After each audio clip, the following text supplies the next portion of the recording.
It is the night of June 5, 1944, somewhere off the coast of Normandy, and the English Channel is full of ghosts. German radar operators along the French coast watch their screens fill with the unmistakable signature of an invasion fleet, dozens of vessels moving steadily towards Cap d'Antifer, far from the real landing beaches. Onshore, listening posts pick up the clatter of tank tracks, the grinding of heavy lorry engines, the murmur of thousands of soldiers preparing for battle. Commanders scramble reserves towards the Pas-de-Calais, and yet, if a German patrol boat had been brave enough to sail close enough to investigate, its crew would have found something almost absurd: a handful of small craft towing balloons, a scattering of loudspeakers strapped to naval launches, and not a single tank, not a single division, not a single real soldier anywhere in sight. This was Operation Taxable, one of the most elaborate acts of acoustic and electronic theater ever staged, and it formed part of a wider British innovation that rarely receives the attention given to tanks, aircraft, or codebreakers, yet shaped the outcome of the most important amphibious assault in history. The weapon in question was not made of steel or explosive. It was made of sound, carefully recorded, carefully amplified, and carefully aimed at the minds of men who could not see what was making the noise, only hear it and believe it. Why does this matter? Because the men landing on the real beaches of Normandy that morning needed every German division that could be kept away from them, kept away by something other than bullets. The sound of war, manufactured and broadcast across the channel by a small group of engineers, signal officers, and sound technicians, became one of the quiet reasons that thousands of soldiers found the coast a little less heavily defended than it might otherwise have been. By the early years of the Second World War, the Allies faced a problem that conventional weapons could not solve. Deception had always existed in warfare, but it had typically relied on visual tricks: dummy tanks built from wood and canvas, fake airfields, decoy lighting designed to draw bombers away from real targets. These measures worked reasonably well against aerial reconnaissance, particularly at a distance or in poor light, but they had an obvious limitation. A wooden tank looked like a wooden tank up close, and reconnaissance photography was improving year on year. More critically, visual deception said nothing to an enemy at night, and a great deal of modern warfare, especially the build-up to any invasion, took place under cover of darkness. The British had already discovered, through painful experience, how powerfully sound alone could terrify.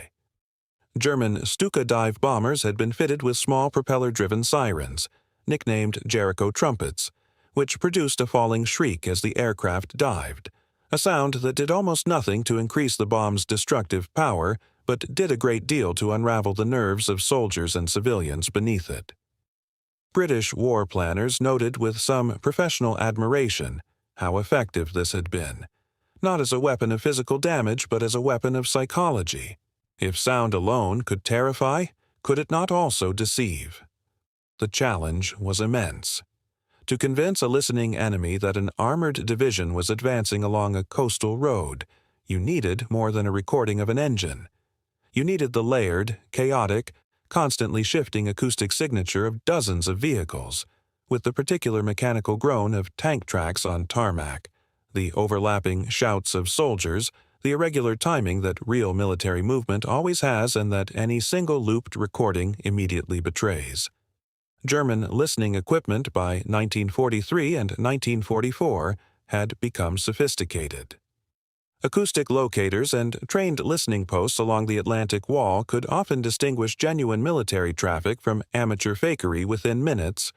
and any deception that fell apart on close inspection would do active harm, alerting the enemy to exactly where the real attack was not happening, which was almost as dangerous as revealing where it actually was.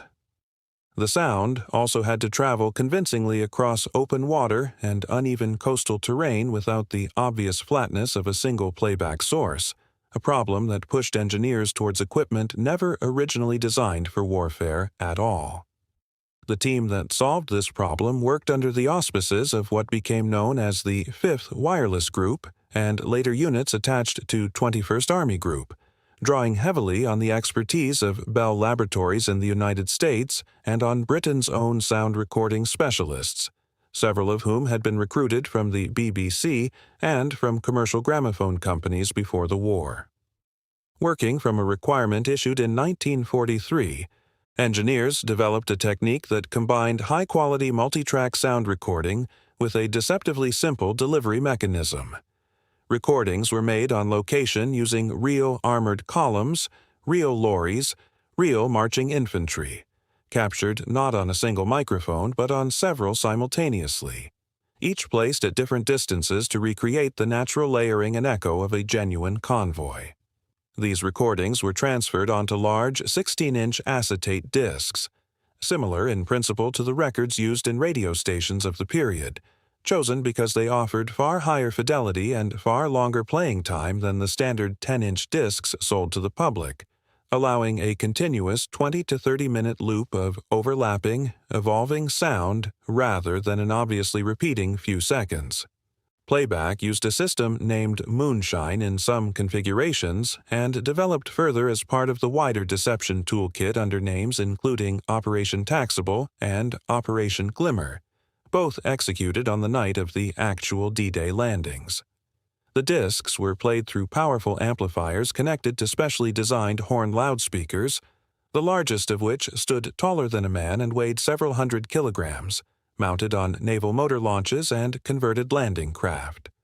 Output power from these systems could reach the equivalent of several hundred watts, an enormous figure for the period, comparable to standing within a few meters of a modern outdoor concert speaker stack, except deployed across open water where sound carries with unusual clarity. To increase the apparent scale of the deception, multiple vessels broadcast slightly different segments of recorded material simultaneously, spaced at intervals along a notional front several kilometers wide, so that listening posts on shore would triangulate not a single source but what appeared to be a broad, advancing formation. Alongside the sound, the same operations used radar reflective balloons, codenamed Filbert, tethered above the small flotillas to mimic the radar cross-section of much larger vessels, and aircraft dropping strips of metallic chaff in carefully timed patterns to thicken the illusion on German radar screens. The sound was never meant to work alone. It was one layer in a deliberately synchronized deception involving radar, radio traffic, double agents feeding false information back to German intelligence, and physical decoys, but it was the sound that gave the deception its human, immediate, and visceral quality, the layer that made it feel real rather than merely look real on an instrument panel. Manufacturing and assembly of the equipment took place largely in workshops in southern England, with recording work carried out at facilities including those used by the BBC's own engineers, who had spent years refining outside broadcast recording for entirely different purposes. Production numbers remain difficult to state with precision, since much of the equipment was naval surplus or repurposed commercial gear rather than a single standardized weapon built to a fixed specification, and many records relating to the exact configuration of individual units were not preserved with the same rigor as records for conventional weapons. Estimates suggest that several dozen vessels were equipped for sonic deception purposes across the various 1944 operations, a modest number set against the scale of the invasion fleet as a whole, but disproportionate in the effect they were designed to achieve. The most documented use came on the night of 5th to 6th June 1944. Operation Taxable simulated a naval convoy approaching Cap d'Antifer, far east of the Rio landing beaches, using 18 small craft sailing in tight, carefully measured formation while broadcasting convoy noise and reflecting enlarged radar signatures. Operation Glimmer performed a similar function further along the coast near Boulogne, with a smaller flotilla of around a dozen vessels. German coastal radar stations at Cap d'Antifer reported what their operators logged as a major fleet, and shore batteries in the area were placed on alert, diverting attention and, crucially, keeping reserve units pinned in positions away from the real beaches at Normandy during the critical opening hours of the invasion. German naval patrol vessels that approached to investigate taxable encountered smoke screens deployed specifically to prevent visual confirmation, reinforcing the radar and acoustic deception with old-fashioned obscurement. Records from German coastal commanders that survive in post-war analysis confirm confusion and delayed responses in the sectors targeted by these operations, though it remains genuinely difficult to separate the specific contribution of the sound deception from the combined effect of radar spoofing, chaff, and the broader Operation Fortitude deception campaign that had spent months convincing German High Command that the main invasion would come at Calais. What can be said with confidence is that German forces in the deceived sectors did not move to reinforce Normandy with the speed or scale they otherwise might have, and that confusion among coastal listening posts is recorded in contemporary German communications during those critical hours. If you are finding this interesting, a quick subscribe helps more than you know, and there is a great deal more of this story still to come. Germany had its own deception specialists and had, in fact, pioneered psychological sound warfare with the Jericho trumpet years earlier, yet German efforts at large-scale acoustic deception never reached comparable sophistication. German military doctrine favored visual and electronic deception, dummy tanks, decoy radio traffic, and inflatable equipment, but invested comparatively little in recorded sound deployed at the scale the British achieved in 1944. Where German forces did experiment with loudspeaker propaganda on the Eastern Front, broadcasting messages to encourage Soviet desertion, the technology was aimed at communication rather than mimicry, persuasion rather than illusion. The Americans pursued a parallel and in some ways more famous program, the so-called Ghost Army, the 23rd Headquarters Special Troops, which combined inflatable dummy tanks with their own sonic deception unit, using equipment broadly similar in principle to the British system, mounted on lorries rather than naval vessels and deployed primarily on the European mainland after the Normandy landings rather than during the invasion itself. American sonic deception equipment could reportedly project convincing armored movement sounds across a distance of roughly 25 kilometers under good atmospheric conditions, an impressive figure,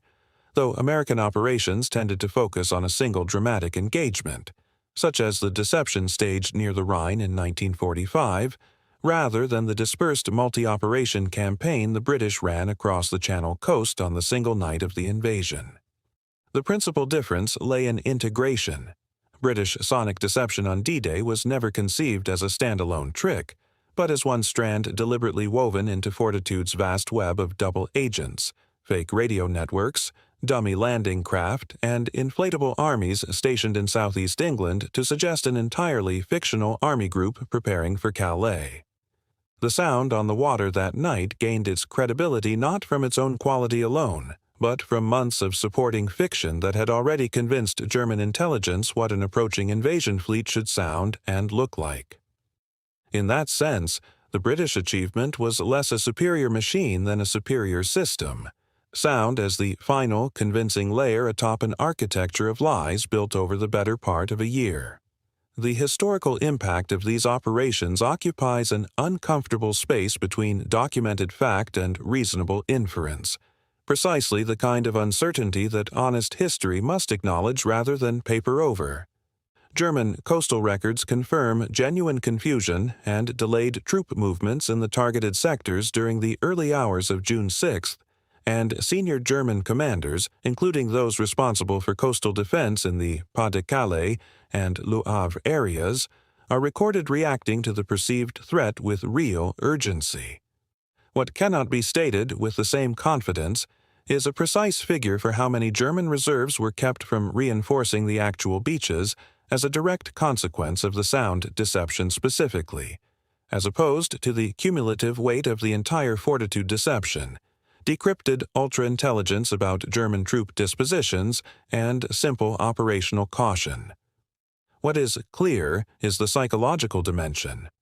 Soldiers and officers who believed, even briefly, that they were facing a major assault in the wrong place, experienced a real and measurable hesitation, a diversion of attention and resource that cost the defenders precious hours, during the only period when a concentrated German counterattack against the Normandy beachhead might conceivably have driven the invasion back into the sea.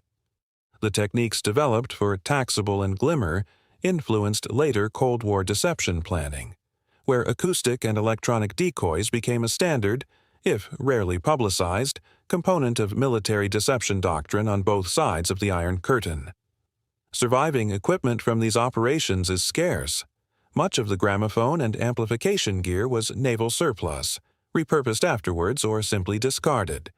though examples of the period's recording discs and amplification technology can be seen today in collections including the Imperial War Museum and the Bletchley Park Museum complex, the latter appropriate given how closely sonic deception worked alongside the wider world of wartime intelligence and misdirection.